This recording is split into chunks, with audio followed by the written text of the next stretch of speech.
Subscribe करें श्री चिन्मय आनंद बापू जी के YouTube channel को और हमारे वीडियोस को सबसे पहले देखने के लिए बेल आइकॉन को दबाना न भूलें।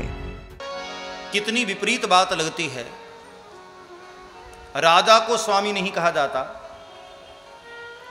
बड़े बड़े फैक्ट्रियों के मालिक को स्वामी नहीं कहा जाता, लेकिन महात्माओं को स्वामी कहा जाता है, संतों को स्वामी कहा जाता है। स्वामी का मतलब होता है मालिक। अब ये कितनी उल्टी बात है। फैक्ट्री का जो मालिक है वो स्वामी नहीं है, राजा है वो भी स्वामी नहीं है, लेकिन जो फकीर है, फक्कड़ है, वो स्वामी है। क्या मतलब? असल में जो संपत्ति का मालिक है ना, वो संपत्ति को पकड़ के बैठा है, और जो पकड़ के बैठा हुआ है वो मालिक कैसे हो सकता है? वो तो गुलाम हो जाता है ना। जो संपत्ति पर आसक्त हो, चिपका हुआ हो, वो तो गुलाम होता है, वो मालिक कहाँ? मैंने एक सेठ के विषय में सुना, बड़ा कंजूस था, 5 पैसे भी दान देने वाला नहीं था, बड़ा कंजूस। उसकी पत्नी कई सालों से कहती थी कि एक बार गंगा स्नान तो करवा लाओ हरिद्वार। जब से शादी करके आई हूं कहीं लेकर नहीं गए आज तक तीर्थ यात्रा, एक बार मुझे गंगा स्नान करवा दो। बार बार कहती रही। तब एक दिन सेठ ने कहा ठीक है चल गंगा स्नान करवा कर ही लाती हूँ, चल तुझे गंगा स्नान करवा कर लाता हूँ। और लेकर के हरिद्वार गया। तो हरिद्वार में, चाहे वृंदावन में, चाहे प्रयागराज में पंडे होते हैं, ब्राह्मण लोग, उनका अधिकार है दान लेने का। तो जब हर की पौड़ी पर गया तो वहाँ कुछ ब्राह्मण दिखाई दिए। सोचा नहीं, यहाँ स्नान करने जैसा नहीं, यहाँ स्नान करूँगा तो भी पैसे मांगेंगे। तो गंगा का किनारा किनारा पकड़े पकड़े बहुत दूर गया, एकांत में, जहाँ कोई पंडित दिखाई न दे। घरवाली ने कहा कि 1-2 रुपए दे ही दोगे तो क्या फर्क पड़ जाता है, कहाँ जंगल में लेकर आए मुझे स्नान करवाने। अरे बोले मैं जहां कह रहा हूं वहीं नहा, 5 पैसे भी मुझे देना नहीं। तो जैसे ही डुबकी लगाने लगा, भगवान को भी हंसी आई। भगवान ने सोचा इतने वर्षों के बाद तो स्नान करने आया है। तो वो सेठ गंगा स्नान करने गया और बिल्कुल दूर भगवान को लगा कि पहली बार ये गंगा नहा रहा है, और नहाकर दान न दे तो ऐसा स्नान बेकार है। और कोई पंडित वहां पहुंचने वाला था नहीं। तो भगवान ने ही पंडे का रूप लिया और प्रकट हुए। जय हो जजमान, जय हो जजमान, जय हो जजमान। सेठ ने कहा राम राम राम, इसी पंडित से बचने के लिए इतनी दूर आया और यहां भी ये पंडित आधमका। सेठ डुबकी लगा लिया और सोचा निकलूं ही ना जब तक ये पंडित चला न जाए। घरवाली ने कहा कि देवता मर जाएगा, चल बाहर निकल। बाहर निकाला। आते ही सेठ ने कहा महाराज जी आपका घाट है क्या? भगवान ने कहा कि हाँ जजमान मेरा ही घाट है। बड़ी मुश्किल से आज इतने वर्षों के बाद एक जजमान मिला। लेकिन सेठ ने कहा महाराज मैं तो बहुत गरीब आदमी हूं, खाने को भी पैसे नहीं मेरे पास, आपको क्या दे सकता हूं? भगवान ने कहा कोई बात नहीं बेटे, यहां नहीं है तुम्हारे पास, घर पर कभी होगा तो आकर ले लूंगा, संकल्प तो बोल ही दो। तो पंडित के बात को सुनकर सेठ ने सोचा कि चलो ऐसा संकल्प बोलता हूं कि जिसको लेने के लिए ही इसको 200 रुपये किराए देने पड़े। कहा महाराज मैं बहुत गरीब आदमी हूं, एक काम करो 1 रुपये का संकल्प बोल दो। भगवान ने सोचा कि चलो 1 रुपये ही सही, कुछ तो दे रहा है। और भगवान का कौन सा किराया लगना था। भगवान ने कहा कि हाँ बेटे चलो जल में, हाथ में जल लो और संकल्प बोलते हैं। 1 रुपये दान देने का संकल्प सेठ को दिलाया। सेठ बड़ा खुश हुआ, कहा जय हो प्रभु, बच गया आज दान देने से, वरना तो ये पंडित को देना ही पड़ता। घरवाली ने कहा इतनी कंजूसी भी किस काम की, अरे यहाँ रहने वाले ब्राह्मणों को कुछ दान दक्षिणा दे ही दोगे तो पुण्य ही मिलेगा। सेठ ने कहा तू चुप रह, 1 रुपये नहीं देना है मुझे, और मैंने ऐसा संकल्प बोला है वो जिंदगी में कभी नहीं आएगा लेने। सेठ अभी घर पहुंचा ही था,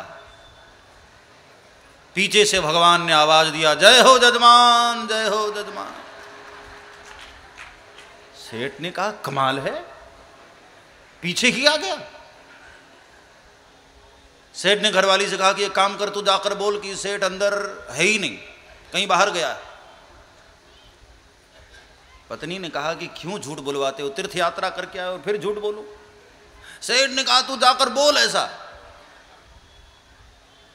पत्नी आई, आइए महाराज, बड़े भाग्य से आप हमारे घर पधारे, बैठिए विराजिए। जल पिलाया, स्वागत किया। तो भगवान ने कहा कि वो देवी अपना चेला कहाँ है, जजमान? बोले क्षमा करना महाराज, वो किसी व्यापारिक काम से आते ही कहीं दूर चले गए। अच्छा, कब तक लौटेंगे? बोले महाराज कोई भरोसा नहीं कब तक लौटेंगे, शायद हफ्ते 2 हफ्ते लग जाए। भगवान ने कहा कि देवी बार बार तो बहाना होता नहीं, एक काम करता हूं 7 दिन यहीं रह लेता हूं। अब घर वाली अंदर जाकर बोली कि और रोको, और झूठ बोलो, 7 दिन यहीं रहने वाला है महाराज। 1 रुपए के जगह पर तुम्हारा 1000 रुपए खाकर जाएगा। सेठ ने कहा क्या? एक काम कर, अभी जा और जाकर बोल कि महाराज मैं झूठ बोल रही थी, सेठ अंदर ही थे, बीमार थे, और अभी अभी गई तो मर ही गए। पत्नी ने कहा राम राम राम, क्या झूठ बोलवाते हो जी? बोले तू जाकर ऐसा बोल न, कौन सा मैं मर रहा हूं। तो घर वाली आई और रोने जैसा चेहरा बनाकर, महाराज बहुत अनर्थ हो गया, मैंने आपसे झूठ बोला और उसका परिणाम मुझे मिल गया। भगवान ने कहा क्या हुआ? बोले महाराज मैंने आपसे झूठ बोला था, असल में सेठ जी अंदर ही थे और बीमार चल रहे थे बहुत दिनों से, अभी अभी अंदर गई तो देखा कि उनके प्राण निकल गए। भगवान ने कहा राम राम राम, बड़ा अच्छा जजमान था मेरा, बड़ा अच्छा चेला था, बड़ी सेवा करता था बेचारा। कोई बात नहीं देवी, अब ऐसे मौके पर आया हूं तो अंतिम क्रिया करके ही जाता हूं। अच्छा हुआ मैं आज यहां उपस्थित था। घर वाली की हालत खराब, अब क्या होगा? घर वाली ने जाकर कहा कि अरे देवता 1 रुपए दे देना वरना तुझे जला कर जाएगा वो। सेठ ने कहा जो होगी सो देखी जाएगी, मैं भी देने वाला नहीं हूं, और श्वास खींच करके पड़ा रहा। भगवान ने सोचा कब तक नहीं देगा ये। गए पड़ोसी मोहल्ले वालों को बुला कर ले आए। भगवान ने कहा कि भैया बहुत अच्छा यजमान था हमारा, आज जैसे ही आया और पता चला सुबह सुबह उसके प्राण निकल गए, चलो कम से कम हम लोग कंधा तो दे ही देते हैं। गांव वाले भी सब इकट्ठे हो गए, भाई अचानक ही सेठ को क्या हो गया, हष्ट पुष्ट था, देखने में बढ़िया था, हो सकता है भाई रोग का तो पता नहीं, हो सकता है धड़कन बंद हो गई हो। गांव वाले आए, अर्थी तैयार किए, और सेठ श्वास खींच करके पड़ा हुआ है,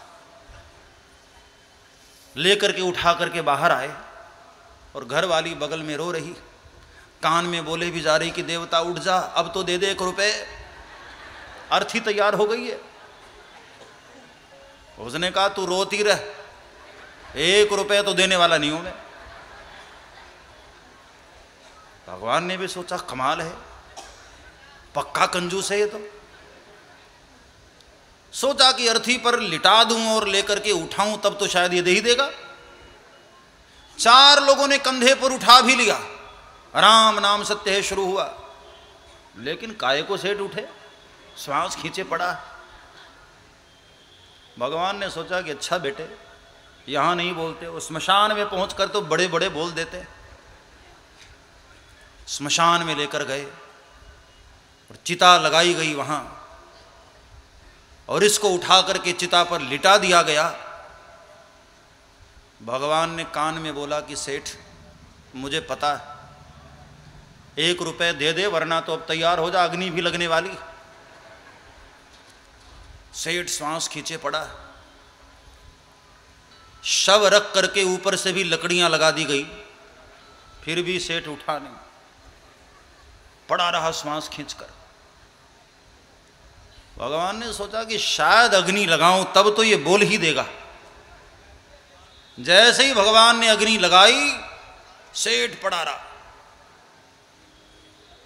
अंत में भगवान को ही दया आ गई। भगवान लकड़ियां हटाने लगे और कहा, नालायक उठ, मुझे नहीं चाहिए तेरा 1 रुपया, मर मत। तब सेठ उठा।